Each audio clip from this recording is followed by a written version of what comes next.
Shalom. I'm Messianic Rabbi Eric Walker, and welcome to this edition of Revealing Prophecy. In the past, we've shared news stories with you. However, I want to encourage you to begin your own search for the prophetically important stories of the day by expanding your own set of reliable sources. Many of our featured guests, such as Carl Gallups, Rabbi Zev Porat, Dr. Michael Heiser, Dr. Michael Lake, Dr. Jeffrey Johnson, Joe Newby, and more, all have a wealth of resources available for you to research. Read the Middle East news feeds and find trusted journalists who have their finger on the pulse of the prophetic as it unfolds around the world. We encourage you to visit ignitingnation.com for a full roster of our live daily interviews and check out the Biblical Truth Library containing over 1,000 hours of rich Bible teachings. Download our new apps and subscribe to the Igniting Nation YouTube channel, Apple TV, Roku, Android TV, and Amazon Fire channels to watch our great lineup of guest interviews. And now for today's monologue. You have not often heard me refer to the activities or voices out of the Roman Catholic Church. However, in light of the current state of affairs here and throughout Europe, and the push towards socialism, communism, and globalism, I felt led to share this opinion piece published by World Israel News and authored by Andrea Weidberg from the American Thinker. The title of the piece is an opinion, Pope Francis Goes Full Communist, published on October 6, 2020. The subtitle is, These Actions Reflect Francis's Catholic Upbringing Within the Communist Liberation Theology of the Latin American Church. The article reads as follows, with the caveat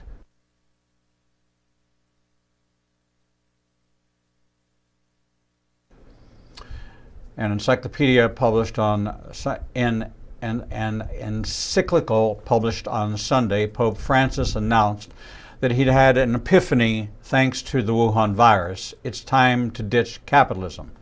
But that's not all.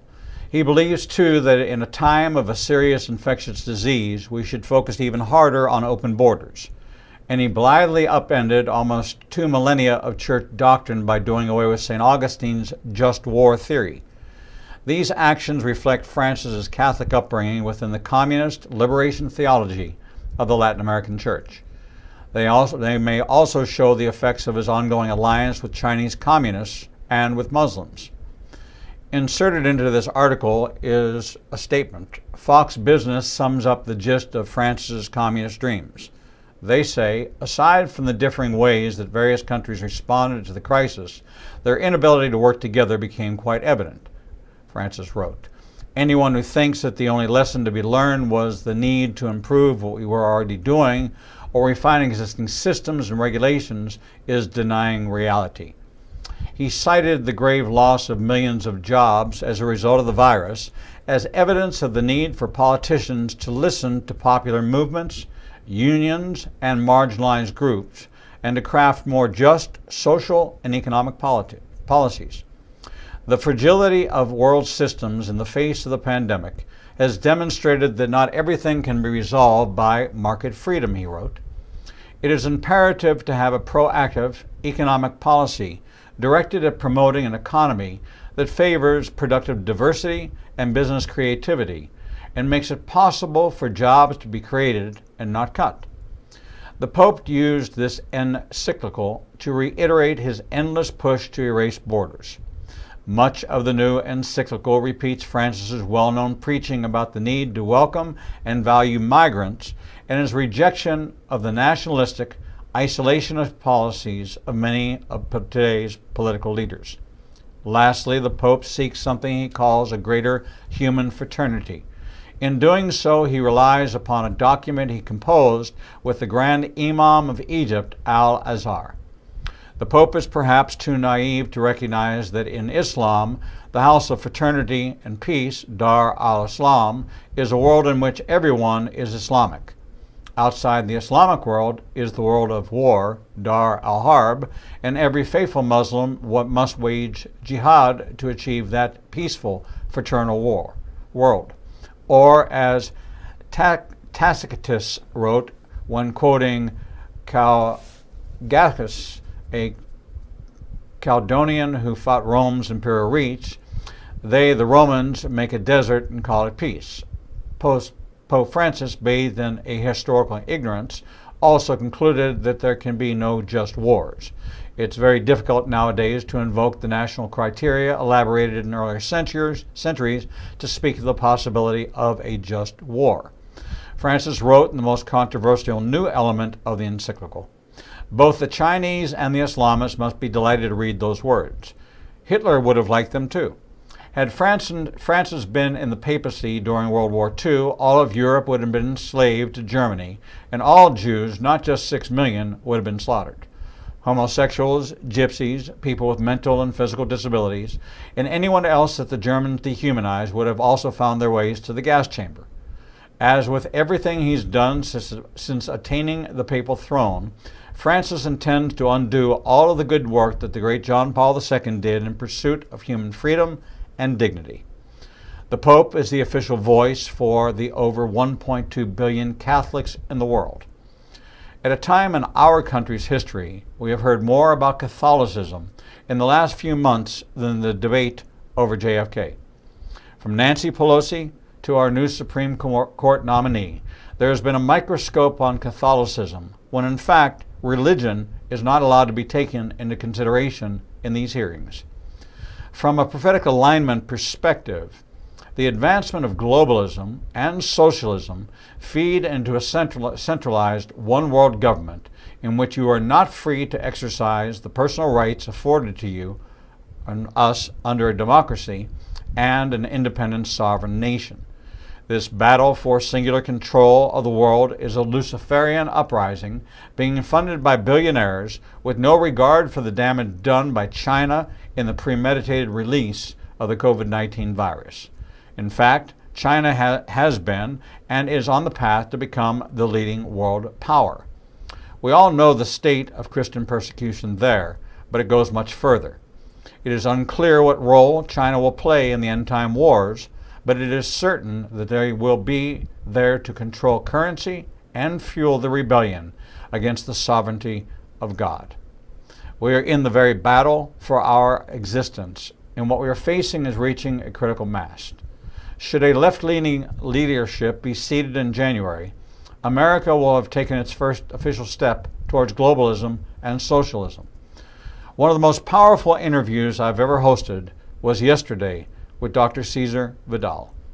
He is a first-hand expert with 3 PhDs who has written a complete analysis of the failure of the globalist agenda and has seen the ravages of socialism and left his home country of Spain to become an American. In the pages of his book, A Changing World, Patriotism Against a Globalist Agenda, he connects the dots between the collapse of national sovereignty and global warming, illegal immigration, gender ideology, national debt, and a globalist agenda. In his book, A Changing World, he details in 5 parts a history of democracy, its threats and opinions for the future, explaining the following: the foundations of modern democracy and the preponderant role of the Reformation in vital notions such as the supremacy of the law, limited powers, and the separation of powers. Similarly, the author explores how these concepts took root in America and gave rise to the emergence of the United States, distinguishing this nation from European countries, the risks facing democracy, and how these dangers arose. Starting from an analysis of contemporary philosophical ideologies, he moves on to the emergence of interventional states, from the origin of Marxism, the imposition and fall of communism, and the rise of fascism in Europe. The threat of the globalist agenda, its main promoters from Soros to Pope Francis, as well as the dogmas that compose it, global warming, gender ideology, population reduction, and the defense of illegal immigration, all issues that severely affect contemporary society. He explores the evolution of Europe and the emergence of the EU as the end of independent nations. He then addresses the case of Latin America and the roots of its constant economic and governmental crisis. He analyzes the current situation of Venezuela, Chile, and Colombia and why they matter. The final part deals with the emerging resistance to the globalist agenda, manifested in the patriotic and democratic movements in the European Union, South America, and particularly the United States with the rise of Donald Trump to power. Dr. Vidal uses a chapter to focus on Russian history, from Tsarism to Putin, and then looks at China and its resurgence, with an appendix on the Middle East. Far from democracy and freedom being almost naturally imposed realities, both are more threatened than ever. This threat is not only external, but also to a large extent internal. His book, A Changing World, is an attempt to explain what democracy is and its fragility, as well as what the globalist agenda is, a colossal threat to continuity of democracy itself. It is a must-read book. And to know how long this has been planned and how well funded it is. There are those around us whose main focus is on a virus, when the real threat is to religious freedom. The Democratic candidate states unequivocally that should Roe v. Wade be struck down in the courts, he will pass legislation making all abortion legal. There is a state religion forming that doesn't call itself one, but it is one nonetheless, and it's humanism. And it is state-sponsored, even though prohibited by the Constitution. If the leader of the world's largest denomination of Christianity is putting the papal seal on communism and open borders, he is inciting all of his followers to embrace globalism and reject the American way. We have an opportunity to do something about this now, even before the elections. It's a short window, requiring every Bible believer to get on his face and petition the throne of grace to stem this rising tide and restore us to our Judeo-Christian foundation. If you are not one who prays, then start now. God can turn this around if we turn around our lives to Him.